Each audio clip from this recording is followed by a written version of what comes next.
Suara saya cukup terdengar jelas tanpa pakai mic? Jelas ya? Ya, selamat hari Minggu, selamat beribadah kepada kita semuanya. Ya, untuk anak-anak sekolah minggu atau remaja, silakan ikut lausenya untuk mengikuti sekolah minggu dan ini ya. Yuk, silakan adik-adik yang sekolah minggu.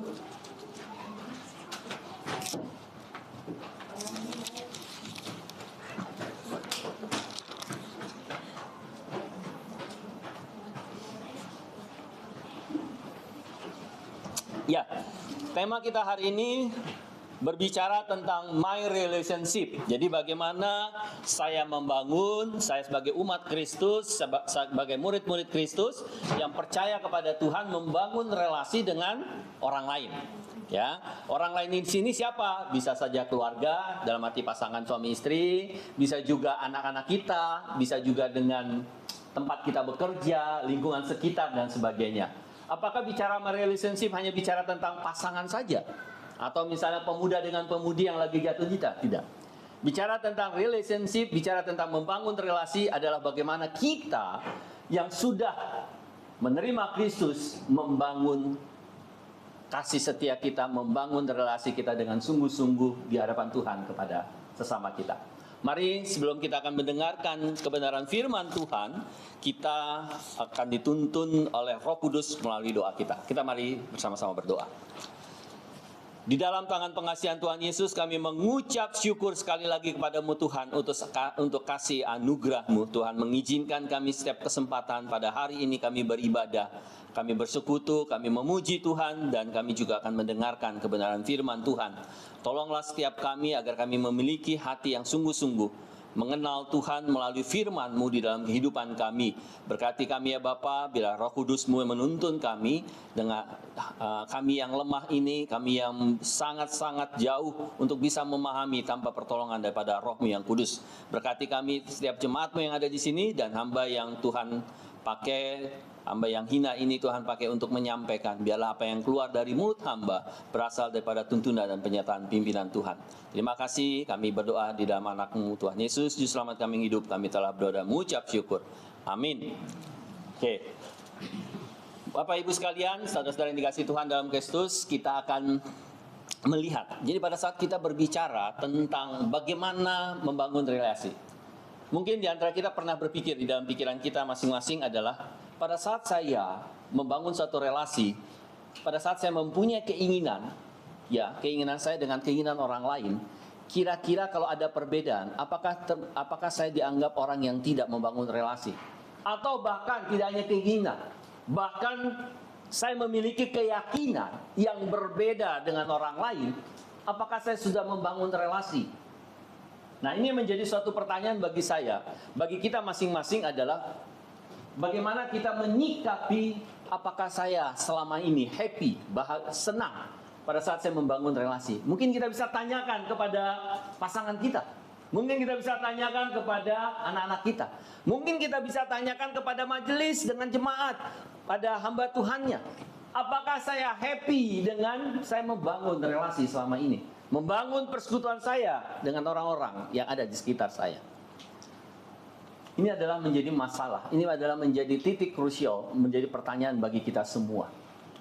Pertanyaan adalah tadi, kalau saya punya keinginan, kalau saya punya keyakinan, bahkan keyakinan yang berbeda dengan orang lain, apakah saya sudah membangun relasi? Apakah saya berani untuk melakukan apa? Koreksi. Pertanyaan selanjutnya adalah, kita dengan situasi saat ini yang muncul saat ini, kadangkala menjadi sukar, bukan kadangkala, sudah menjadi hal yang sukar sekali kita untuk membangun relasi. Persaingan bisnis, betul ya Bapak Ibu sekalian? Persaingan bisnis. Kemudian juga kakak beradik yang mungkin dari sejak lahir dibeda-bedakan. Ya, orang tua selalu mengatakan tidak berbeda-bedakan. Tapi kita belajar dari Yakub, ya, belajar dari Ishak. Ada anak yang dikasihi suami, istri, papa mamanya memilih anak yang kadang mungkin kita sadar nggak sadar, kita sebagai orang tua sering memperlakukan demikian. Kadang si kakaknya mungkin, atau kayak kami suku orang Batak, lebih terlihat adalah pada saat anak laki-laki Apalagi anak laki pertama. Wah, itu tahta tertinggi di dalam suku Batak. Ya, mungkin kita yang teman saudara-saudara yang dari suku Chinese juga sama. Ya, ada perbedaan. Ada perbedaan antara anak laki-laki dengan anak perempuan. Walaupun anak laki-laki dengan sama-sama anak laki, anak pertama dengan anak yang terakhir, itu akan ada perbedaan. Kita cenderung bersifat individualistis. Bahkan mungkin kita sering mendengar EGP, emang gua pikir, elu, gue. Ya. Udah, itu urusan majelis, itu urusan hamba Tuhan, bukan urusan saya. Kan sekarang saya bukan majelis, saya jemaat, saya mau dilayani terus. Sering itu yang menjadi permasalahan bagi kita semua. Dan itu akan berdampak bagaimana kita membangun relasi. Karena pada saat kita bicara membangun relasi, adalah bicara bagaimana Tuhan lebih dulu membangun relasi yang indah bagi orang yang percaya kepadanya. Dia menunjukkan kasih setianya kepada kita melalui pengorbanan anaknya untuk menebus segala dosa kita. Jadi tidak akan mungkin kita membangun relasi kalau kita tidak merasakan, menikmati, mengalami bagaimana kasih setia Tuhan di dalam kehidupan kita. Pada saat kita juga melakukan membangun relasi yang benar di hadapan Tuhan. Jadi yang tidak akan muncul lagi di dalam jemaat, emang gua pikirin, elu, gue. Kita lihat kehidupan, ya, kalau banyak Bapak Ibu sekalian melihat situasi di Jakarta ini, ya, kalau ada yang mengalami nggak hanya bahkan menjadi joke, bahkan menjadi sindiran yang keras pada saat ada truk yang bermuatan sembako, dia mengalami tabrakan sendiri kemudian jatuh. Apa yang dilakukan? Iya, bukannya menolong tapi mengambil. Bahkan ada suatu pengalaman cerita supir itu, dia membawa sembako, semua sembakonya habis, kemudian uangnya juga, dompet dan sebagainya sampai hampir 2 juta. Itu supir, dia ambil. Dan yang menarik, kemarin beberapa minggu lalu saya lihat di media sosial ada kejadian di Bali. Nah, ini kan jadi sesuatu yang ini, yang satu di daerah Sumatera, Jawa yang muncul hal demikian, di Bali ternyata mereka membantu, menolong. Akhirnya timbul stigma. Ini hama kalau Bali. Itu karena dimulai dari pemikiran kita bahwa lu, gue. Kita tidak merasakan kasih Kristus. Pertanyaan bagi kita adalah, apakah saya yang Tuhan kasihi, saya yang sudah beriman percaya kepada Tuhan, membangun relasi seperti apa? Apakah seperti itu? Stigma yang muncul, ketidakpedulian. Kata kasih yang menarik sekali, ya. Dia kalau berlawanan, bukan kata kasih itu bukan berlawanan dengan kata membenci. Jadi ada satu buku yang menarik, dikatakan kasih itu, ya kita mengerti kasih itu yang tertinggi adalah agape, itu adalah berkorban.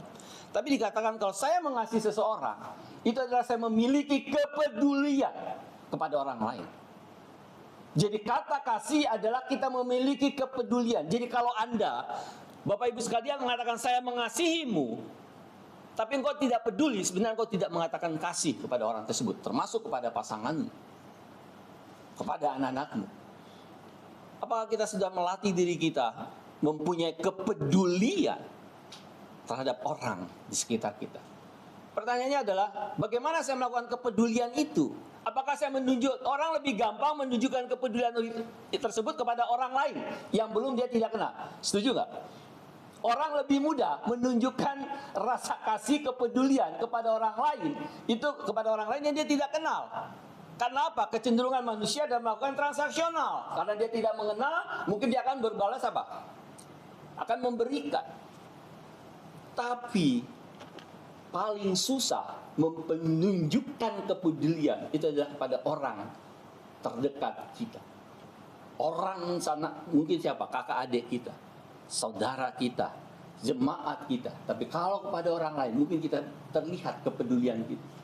Tapi kepada jemaat, kepada orang terdekat, kepada pasangan kita, kepada anak kita, bahkan kakak adik kita yang mungkin menyakiti kita, apakah kita punya kepedulian tersebut, punya kasih tersebut? Mari Bapak Ibu sekalian, inilah menjadi masalah kita. Kita lebih senang merusak, kita lebih senang memunculkan ketidakpedulian kepada orang lain. Sehingga kita membangun, makanya tema kita selama 3 bulan ini kita dikasih kesempatan oleh gereja. Dikasih kesempatan untuk belajar komunikasi dan membangun relasi. Bagaimana kita bukan hanya bicara di dalam konteks jemaat saja, tapi adalah konteks saya pribadi membangun relasi dan komunikasi kepada orang-orang yang terdekat. Maka Injil itu bukan dikatakan Tuhan, kalau kita bicara bagaimana mengabarkan Injil, bukan dikatakan langsung ke ujung dunia, tapi dimulai dari Yudea, Yerusalem dan Samaria sampai ke ujung dunia. Sama, membangun relasi itu bukan kepada orang lain yang tidak kenal. Kenapa? Kita lebih mudah, kita lebih gampang, kita lebih mengharapkan transaksional. Tapi kepada orang yang dekat dengan kita, bahkan orang itu menyakiti kita, kakak adik kita, atau pasangan kita, jauh kita tidak mau membangun relasi, memperdulikan mereka. Akhirnya terjadilah relasi komunikasi yang sangat buruk. Pertanyaan selanjutnya adalah bagaimana kita melakukan self-evaluation pada diri kita masing-masing. Sejauh mana kita mengeliminir sebagai murid-murid Kristus, sebagai orang yang sudah percaya, sebagai orang yang sudah menerima kasih Kristus, untuk saya membangun komunikasi dan relasi dengan sesama. Karena salib itu menggambarkan kasih Tuhan pada kita dan kita mengasihi Allah, membangun relasi indah dengan Allah, dengan Tuhan, dan juga mengimplementasikan dan membangun relasi dengan sesama kita. Akhirnya inilah yang dikatakan, bagaimana relasi yang benar, relasi yang indah pada saat kita memahami kasih Allah di dalam kehidupan kita. Karena hanya Dialah yang memampukan. Siapapun diri kita, siapapun kita, siapapun pekerjaan kita, siapapun dalam diri kita, apapun kepribadian kita, kita hanya bisa melakukan membangun relasi pada saat kita bergantung kepada Allah. Mari kita baca firman Tuhan untuk pegangan kita pada minggu ini. Diambil dari Efesus 5 ayat 22 sampai 6 sampai 9. Efesus pasal 5 ayat 22 sampai dengan pasal 6 ayat yang ke-9. Saya akan membacakan Bapak Ibu sekalian, ya, Bapak Ibu sekalian atau saudara-saudara sekalian bisa menyimak dalam Alkitabnya masing-masing. Saya membacakannya dalam mengambil dari teks Alkitab terjemahan baru edisi kedua, jadi mungkin agak berbeda. Saya akan membacakan kepada Ibu sekalian. Perikopnya LAI, Lembaga Alkitab Indonesia, memberikan tema Kasih Kristus adalah dasar hidup suami istri. Tunduklah seorang kepada yang lain di dalam takut akan Kristus. Itu mulai pertama dikatakan. Tunduklah kepada orang lain, atau bicara bagaimana kita menyatakan rasa takut kita, rasa percaya kita kepada Kristus. Kemudian ayat 22. Hai istri, tunduklah kepada suamimu seperti kepada Tuhan. Karena suami adalah kepala istri, sama seperti Kristus adalah kepala jemaat. Dialah yang menyelamatkan tubuh. Karena itu sebagaimana jemaat tunduk kepada Kristus, demikianlah jugalah istri kepada suami dalam segala sesuatu. Hai suami, kasihilah istrimu sebagaimana Kristus telah mengasihi jemaat dan telah menyerahkan dirinya baginya untuk menguduskannya sesudah ia menyucikannya dengan memandikannya dengan air dan firman, supaya dengan demikian ia menempatkan jemaat di hadapan dirinya dengan cemerlang, tanpa cacat atau kerut atau yang serupa itu, tetapi supaya jemaat kudus dan tidak bercela.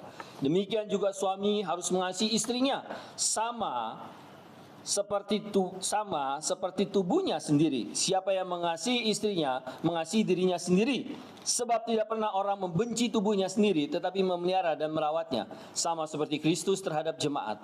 Karena kita adalah anggota tubuhnya, sebab itu laki-laki akan meninggalkan ayahnya, ya, dan ibunya, dan bersatu dengan istrinya, sehingga keduanya menjadi satu daging. Rahasia ini besar, tetapi aku maksudkan ialah hubungan Kristus dengan dan jemaat. Bagaimanapun juga, bagi kamu masing-masing berlaku, kasihlah istrimu seperti dirimu sendiri, dan istri hendaklah menghormati suaminya. Hai anak-anak, taatilah orang tuamu di dalam Tuhan, karena demikianlah benar. Hormatilah ayahmu dan ibumu. Ini adalah suatu perintah yang penting, seperti yang nyata dari Injil, janji ini, supaya kamu berbahagia dan panjang umurmu di bumi. Hai bapak-bapak, janganlah bangkitkan kemarahan anak-anakmu, tetapi didiklah mereka di dalam ajaran dan nasihat Tuhan. Hai hamba-hamba, taatilah Tuhanmu yang di dunia ini dengan takut dan gentar, dengan tulus hati, sama seperti kamu taat kepada Kristus. Jangan hanya di hadapan mereka saja untuk menyenangkan hati manusia, tetapi sebagai hamba-hamba Kristus yang dengan segenap hati melakukan kehendak Allah, dan yang dengan rela menjadikan pelayanannya seperti orang-orang yang melayani Tuhan dan bukan manusia. Kamu tahu bahwa setiap orang, baik hamba maupun orang merdeka, kalau ia telah berbuat baik, ia akan menerima balasannya dari Tuhan. Hai Tuhan, perbuatlah demikian juga terhadap mereka. Jauhkanlah ancaman, karena kamu tahu bahwa Tuhan mereka dan Tuhanmu ada di surga, dan ia tidak memandang muka. Dari teks konteks ini kita melihat bahwa ada 6 kategori relasi. Ada 6 kategori relasi. Pertama adalah bicara tentang suami dan istri. Ini timbal balik ya. Bukan hanya suami mengasihi suami mengasihi istri atau istri tunduk pada. Itu ada suatu timbal balik. Kemudian adalah bicara tentang orang tua dengan anak. Sama, anak dengan orang tua, kemudian ayah dengan anak. Kemudian ada hamba dengan tuan, dalam arti gini. Kita si pemberi pekerja atau si hamba itu adalah pekerja, tuan itu adalah pemberi kerja. Dan yang terakhir adalah juga bicara tentang Tuhan dengan si hambanya. Nah, ini adalah bagaimana konteks. Kalau kita bicara dari kitab Efesus, ditulis oleh Paulus pada saat dia mengalami penjara di Roma, dia ingin menguatkan. Makanya di pasal 1 ayat 1 dikatakan, surat ini ditujukan kepada jemaat di Efesus yang ada jemaat yang kudus dikatakan. Jemaat yang kudus yang lagi bertumbuh, yang pertumbuhan imannya. Yang Paulus berasa pada saat dia di penjara Roma, dia ingin meneguhkan jemaat di Efesus ini. Dia mengasihi jemaat Efesus ini. Dan dia melihat bahwa jemaat Efesus ini adalah banyak para pekerja. Banyak yang mereka bekerja, bahkan pemilik usaha dan sebagainya. Nah, bagaimana juga mengatur dan bagaimana juga untuk membangun suatu relasi antara suami dengan istri. Kita tahu pada zaman dulu, zaman kuno ya, atau zaman awal-awal gereja, itu mengatakan melihat bahwa kedudukan antara suami istri sebenarnya tidak apa? Tidak setara, tidak ada kesetaraan. Bahkan pada zaman Mesir, zaman apa ya istilahnya, zaman bahula dulu, bahkan dikatakan wanita itu adalah bukan sebagai pribadi, bukan sebagai ciptaan Allah, tapi dia adalah sebagai benda. Dia adalah sebagai barang, dimasukkan sebagai harta kekayaan. Bahkan antara tuan dengan hambanya, itu budak, itu juga dianggap sebagai apa? Barang. Maka kalau di waktu itu zaman dulu dilihat bahwa orang ini kaya, dihitung dari berapa banyaknya apa? Budaknya. Tapi di sini Paulus ingin mengubah paradigma, mindset, bagaimana hubungan yang benar antara suami istri, antara orang tua dengan anak, antara tuan dengan hambanya. Ini sangat jelas sekali bagaimana Paulus mengerti apa yang diajarkan oleh Yesus tentang persamaan. Apa yang bicara tentang bagaimana kita membangun relasi yang benar. Karena Paulus menyadari bahwa kasih Kristus begitu besar dan itu berlaku bagi semua orang. Tidak hanya kepada suami atau orang laki-laki, tidak hanya bicara kepada tuan saja. Nah, ini adalah menjadi bagian yang penting Bapak Ibu sekalian. Kita lihat bagian yang pertama. Istri, kita mulai dari istri, ayat 5 sampai 2 sampai 24. Saya sering ini ayat untuk suami dan istri ini bukan bicara gini ya. Jadi kan orang kalau lagi mau menasihati istrinya dikatakan, "Hai," saya suka joke dengan istri ya. Kalau istri lagi marah, selalu mengatakan, "Hai istri, tunduklah pada suami." Wah, ini kan Alkitab berkata, "Hai istri, tunduklah kepada suami." Ya kan? Si istri menjawab, "Hai suami, kasihlah istrimu seperti Kristus mengasihi jemaatnya." Wah. Kalau kita bertanya, kira-kira yang paling berat itu istri tunduk pada suami atau suami mengasihi istri seperti Kristus kepada jemaat? Yang mana yang paling berat tuntutannya? Yang mana paling berat? Istri tunduk suami. Apa betul? Istri tunduk pada suami paling berat? Kira-kira berat nggak kalau istri tunduk pada suami? Dibandingkan suami mengasihi istri seperti Kristus mengasihi jemaat. Apa yang dilakukan Kristus kepada jemaat? Berkorban, mati. Tunduk bukan nanti seperti tunggut. Nah, ini pengertian yang salah juga. Tunduknya itu adalah seperti apa? Bukan seperti kita tunduk atau takut. Berkaitan tunduk dan takut itu seperti takut kepada binatang buas. Tapi tunduk dan takut di dalam apa? Nah, ini menarik sekali dikatakan di sini adalah apa dikatakan? Hai istri, apa dikatakan? Tunduk. Ayo sama-sama baca. Mungkin ada yang bisa membantu. Apa dikatakan? Istri tunduk kepada suami seperti kepada Tuhan, karena suami adalah kepala istri, sama seperti Kristus ada kepala jemaat. Dialah yang menyelamatkan tubuh.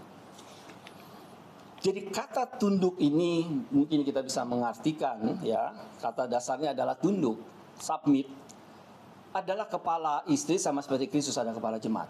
Pertanyaan saya, pada saat kita menundukkan kepada Tuhan, menundukkan hati dan pikiran kita kepada Tuhan, itu lebih mudah nggak daripada kita menunjukkan mengasihi?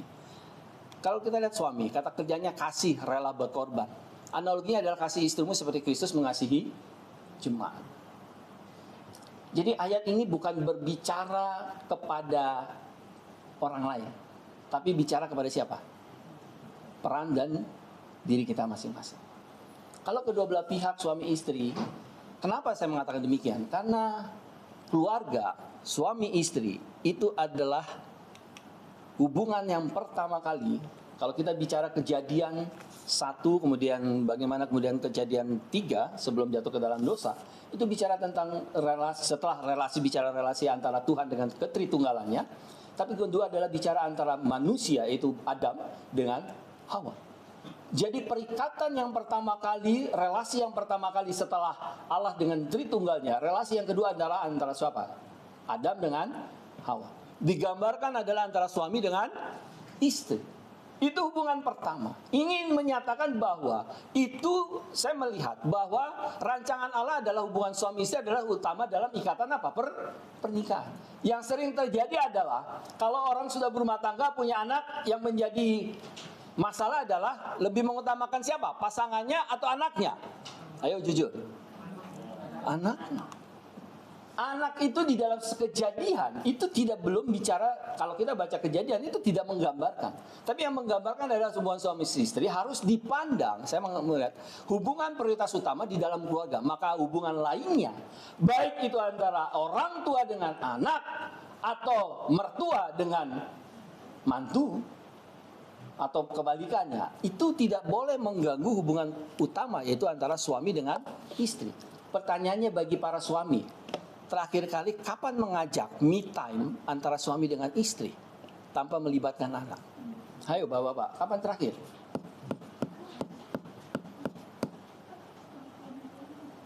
Kapan terakhir? Selalu harus melibatkan apa? Anak. Padahal di dalam Kejadian itu adalah bicara bagaimana hubungan yang paling utama yang Tuhan, ini adalah bicara pernikahan, itu adalah suami dengan istri. Anak itu adalah anugerah, anak itu adalah bonus kalau bahasa saya. Bonus yang Tuhan berikan kepada kita. Walaupun memang perintah Tuhan berkata beranak, cuculah. Tapi yang hubungan yang pertama adalah bicara tentang suami dengan istri. Maka bagaimana seorang istri dia harus menyatakan tunduk, submit. Seperti seperti apa? Kita tunduk dalam arti takut, dalam arti obey, taat dan setia kepada siapa? Kristus. Dan bagaimana seorang suami dia harus menunjukkan mengasihi si istrinya, rela berkorban. Nah, itu kita bicara dulu pertama. Nah, yang kedua adalah bicara tentang hubungan. Nah, ini coba kita saksikan suatu film yang menarik.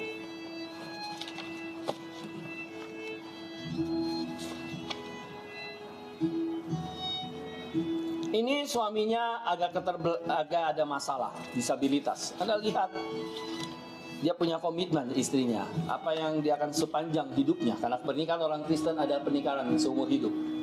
Apapun teks konteksnya yang terjadi, Bapak Ibu sekalian, saya tetap meyakini pernikahan suami istri Kristen di dalam Tuhan adalah seumur hidup tanpa ada perceraian.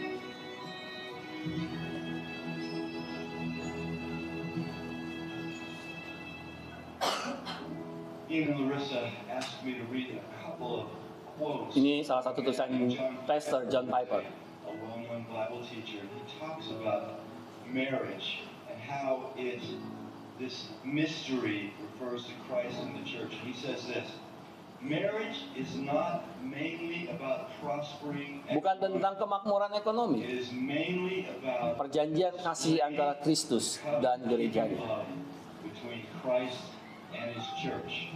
Ini suaminya mengalami kecelakaan. Sebelumnya mereka berpacaran, suami apa? Dia yang normal, ganteng loh orangnya. Making a living. Ini the true story, Bapak Ibu sekalian. Ini John Piper ini ya And menceritakan. bearing children. Sekarang bukan lebih utama daripada memperoleh keturunan anak. It is short.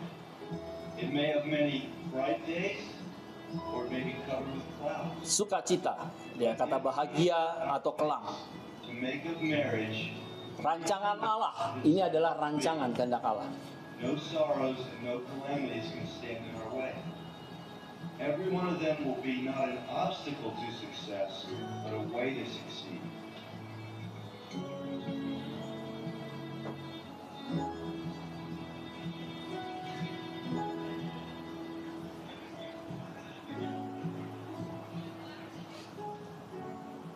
The beauty of the covenant-keeping love between Christ and His church shines brightest when nothing but Christ can sustain.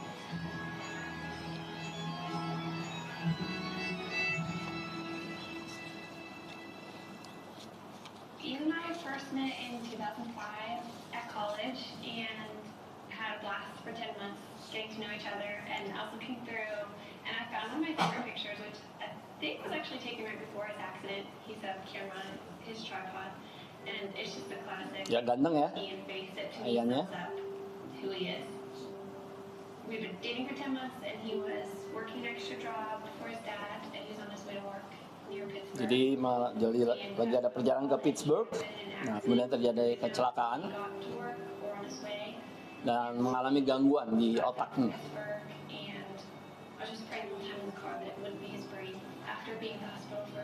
Jadi otak yang menggerakkan motoriknya.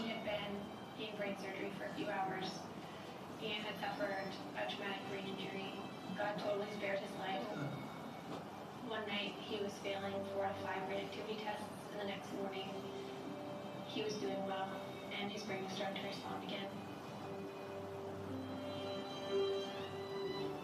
Nah, ini yang dihadapi oleh si istri pada saat dia memutuskan untuk tetap menikah, karena dia percaya itu ada rancangan Allah. Just did whatever I could to make his life fun. We'd go out on dates. Bukan pernikahan hanya setahun 2 tahun, tapi sepanjang seumur hidup mereka.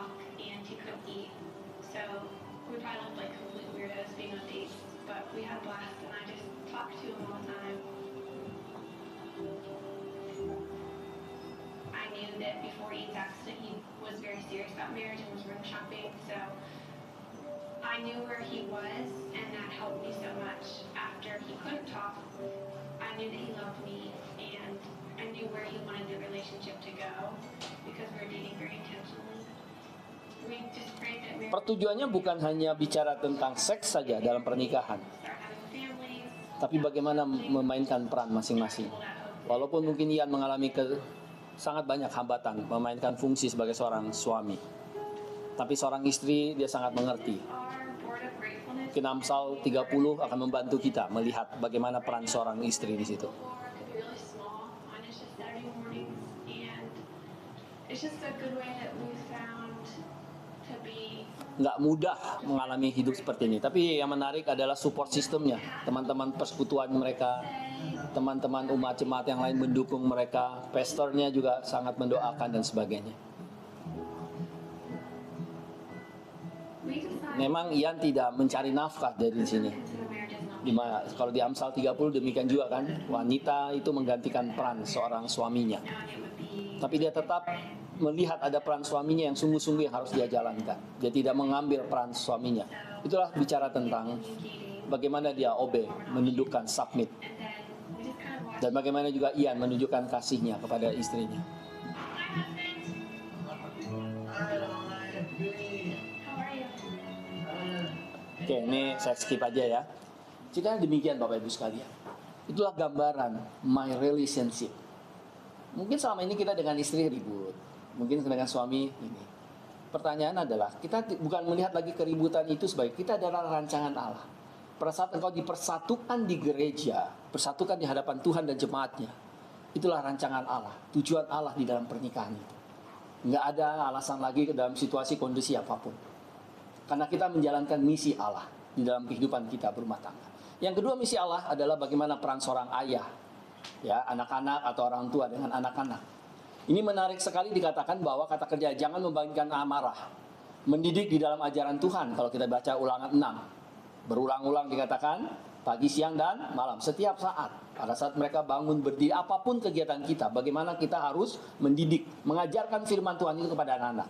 Ini disampaikan oleh Musa kepada bangsa Israel. Dan itu berlaku bagi kita. Anak-anak apa dikatakan? Taat dan hormat. Alasannya yang penting seperti yang nyata dari janji ini. Jadi orang tua jangan senang membangkitkan amarah anak-anaknya.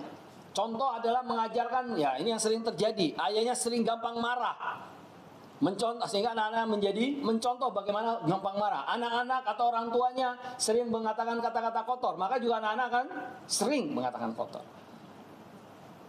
Anak-anak, orang tuanya, mohon maaf, saya bukan menentang perokok. Misalnya ngerokok, anak-anak akan ikut nggak? Asik. Waktu saya dengan Lause Periadi di Mission Breakthrough, waktu kami menangani kami di pelayanan di sana di narkotika, saya tanya mereka, kamu pada saat sebelum ke narkotika, obat-obat terlarang, kamu pertama kali apa yang lakukan? Mereka bilang kami semua perokok, Bang. Jadi jangan kita mengatakan, saya bukan menentang merokok ya, tapi bagaimana mulai dari keterlibatan, saya mengatakan itu keterikatan, atau dikatakan bagaimana keterikatan terhadap sesuatu, maka akan mengakibatkan kita semakin, ini sama dengan dosa, semakin kita menikmati dosa, semakin lama dosanya semakin apa? Besar. Nah ini akan menjadi bagaimana dikatakan melatih dan mengajarkan sabar dengan cinta kasih sayang dan disiplin. Kata disiplin disciple artinya murid. Itu lebih jelas lagi kalau Bapak Ibu sekarang baca di Mazmur 127 dikatakan anak itu seperti busur panah. Siapa yang menggerakkan busur panah itu? Arahnya kemana tepat pada Susan? Itu adalah siapa? Tuhan itu sendiri. Jadi orang tua itu dipakai oleh Tuhan untuk bagaimana dia tepat pada sasaran. Apa yang menjadi misi Allah? Misi Allah kepada orang tua terhadap anak itu berkata busur. Allah yang menetapkan misinya. Kita sebagai orang tua dipakai. Jadi pada saat engkau tidak memakai, tidak dipakai oleh Allah, engkau tidak memakai apa yang menjadi misi Allah sebagai orang tua, engkau sebenarnya adalah menjadi orang tua yang tidak berkenan pada Allah. Berikutnya adalah bicara tentang, jadi apa dikatakan? Kalau saya menyimpulkan, hadiah yang paling berharga dari orang tua bagi anak adalah bahwa anak yakin bahwa orang tuanya itu saling mengasihi dan menghormati. Jadi kalau saya dididik di keluarga yang terus terang orang suku Batak itu keras, ayah sangat keras dan sebagainya. Tapi saya melihat bagaimana persekutuan ayah dan ibu, ada keluarga, kami ada makan bersama.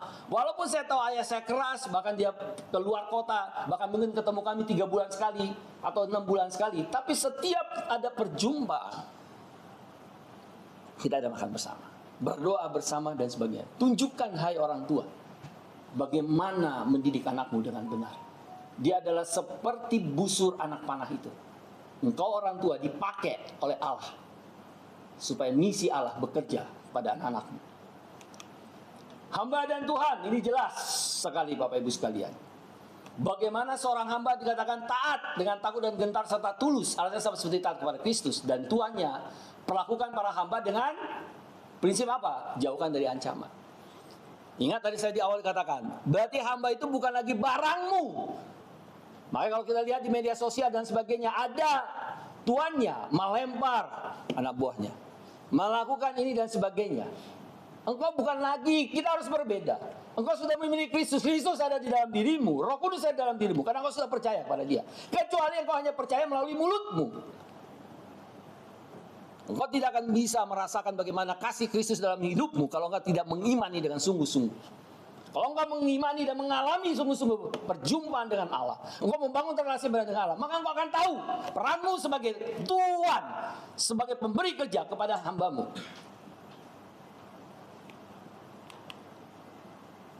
Karena kita memiliki Allah di surga. Jadi bagaimana kita membangun? How to-nya. Pertama adalah Saya minta waktu mungkin sekitar 5-10 menit lagi. Pertama adalah karakter. Bangun karakter seperti murid-murid Kristus. Apa yang dikatakan? Pertama adalah dikatakan sebagai orang pilihan Allah yang dikuduskan dikasihnya. Kenakalah belas kasihan, kemurahan, kerendah hati, kelemah lembutan, dan kesabaran. Buah roh kata kesabaran kemarin pernah saya singgung waktu kita di pelatihan. Dikatakan dengan bahasa Inggris apa? Long suffering. Menderita sepanjang masa. Jadi orang sabar itu, dia tuh mengalami penderitaan. Sabar sepanjang, long suffering. Suffering itu menderita sepanjang masa. Jadi kalau kamu mengatakan kau sabar pada suamimu, engkau sabar kepada pasangan, pada istrimu, engkau sabar kepada anakmu, ya kalau dia perbuat demikian, engkau tetap harus memaafkan. Itu kata sabar, mengasihinya. Engkau harus tetap peduli, bukan tidak peduli. Kemudian hikmat dari atas adalah pertama murni, selanjutnya pendamai, peramah, penurut, penaruh belas kasihan, dan buah-buah yang baik yang tidak memihak dan tidak munafik. Itu karakter. Yang kedua adalah kompetensi, skill, keterampilan. Maka gereja memberikan kesempatan kepada Bapak Ibu sekalian. Kemarin kita belajar tentang bagaimana membangun karakter, bagaimana kita membangun keterampilan, bagaimana kita membangun sikap dalam kita berkomunikasi dan berrelasi dengan orang lain. Ambil kesempatan itu. Karena tidak semua gereja melakukan seminar-seminar seperti ini. Saya menjadi hamba Tuhan sebagai pembicara, walaupun saya sebelum kuliah di sekolah teologi, saya merasa bahwa gereja memberikan kesempatan seperti gereja GSRI, walaupun kita gereja pos, dikasih pelatihan 5 kali seminar, itu sangat jarang ya, sangat-sangat jarang. Ya. Kemudian apa skillnya? Komunikasi. Ya, udah kemarin kita bicara tentang empatik dan sebagainya. Kemudian ada bicara tentang sikap kita dalam cerdas emosi. Oke. Nah, terakhir pembelajarannya. Saya menjingkat IPP. Pertama adalah tadi saya katakan kita tidak bisa membangun relasi kepada pasangan kita, kepada anak kita, kepada pekerja kita kalau kita tidak merasakan dulu intimasi. Punya keintiman dengan Tuhan. Orang Kristen hanya mengatakan demikian. Kalau saya sudah percaya, beriman kepada Tuhan, saya percaya, saya dibaptis, kemudian saya pengakuan CD, percaya, udah selesai tuh, betul ya? Udah tuh, selesai. Pertanyaannya, apakah sedemikian kata firman Tuhan? Ya, habis iman kita tuh bertumbuh. Tugas yang kedua adalah bukan hanya iman percaya, tapi iman bertumbuh. Dengan melalui apa? Perbuatan. Bagaimana perbuatanmu? Ya bangun intim dengan Tuhan. Kapan terakhir Bapak Ibu sekalian membangun keintiman yang sungguh-sungguh di hadapan Tuhan? Contohkan orang tua yang benar. Kapan kau terakhir membaca firman Tuhan? Berdoa bersama keluargamu. Itu keintiman. Ingat, kita tidak akan pernah bisa membangun suatu relasi dengan orang lain kalau engkau tidak membangun relasi yang benar, keintimanmu dengan Tuhan. Tak ada seorang pun, siapapun di dunia ini, dia bisa membangun keintiman yang benar dengan sesamanya kalau dia tidak membangun keintiman dengan Tuhan. Yang kedua adalah peka dan peduli. Latih kepekaan dan peduli. Makanya tadi katakan bicara tentang membangun relasi, ada bicara tentang kasih. Bicara tentang kasih, bicara tentang kepedulian. Latih kepekaan dan kepedulian kita. Bukan hanya orang lain yang jauh dari kita, orang terdekat, jemaatmu, sesama jemaatmu, keluargamu, pasanganmu. Dan yang terakhir adalah meninggalkan. IPP yang ketiga adalah pertobatan. Bertobat, ada transformasi, perbedaan karakter, sikap kita. Inti dari khotbah ini saya mau menyimpulkan ada 3 hal Bapak Ibu sekalian. Kristus lebih dulu mati berkorban bagi kita. Semua khotbah harus dilandaskan bagaimana kasih Tuhan mereka. Senternya adalah tetap Kristus. Jadi kalau kita bicara membangun sekarang hari Valentine, hari kasih sayang, pertanyaannya adalah, Bapak Ibu sekalian, teman-teman sekalian, sudahkah memaknai kasih Kristus dalam kehidupan? Sudahkah engkau sungguh-sungguh mengasihi Tuhan, sungguh-sungguh percaya, dan perbuatanmu adalah engkau membenci dosamu, engkau tidak mau lagi jatuh, ada transformasi, ada pertobatan di dalam hidupmu. Kematian Kristus memberikan dampak suatu perubahan yang kedua di dalam hubungan saya yang benar kepada orang lain.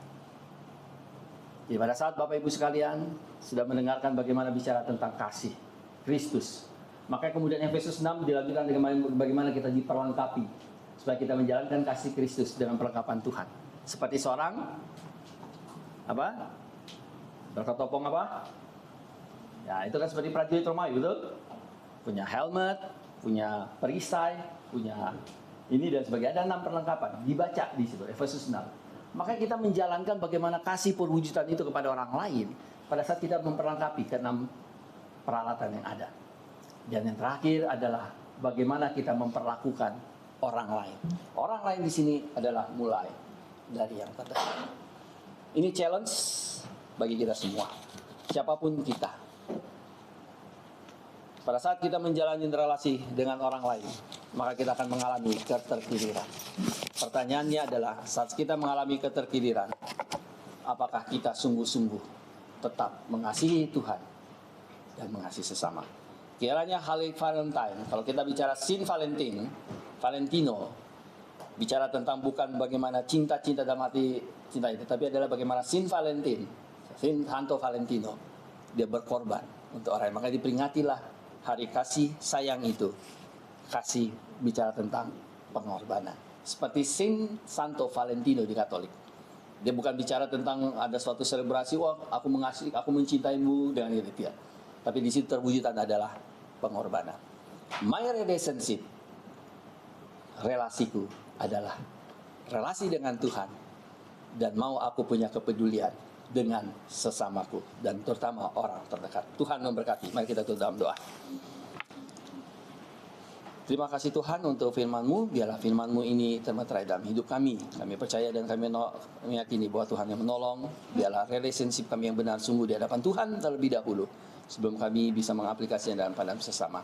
Berkati gereja-Mu Tuhan, berkati Lause Periadi bersama Lause Sinta yang akan bersama dengan hamba Tuhan yang lain dan jemaat majelis di sini agar menumbuhkan jemaat-Mu ini ya Tuhan di dalam pengenalan kasih akan Tuhan. Biarlah jemaat-Mu ini bertumbuh di dalam iman mereka, tapi juga kami berharap Tuhan berbelas kasihan juga memberikan tidak hanya dari kualitas iman mereka, tapi juga kuantitas jumlah yang mungkin Tuhan tambahkan. Kami meyakini semuanya di dalam tangan pengasihan Tuhan Yesus kami telah berdoa dan mengucap syukur. Amin.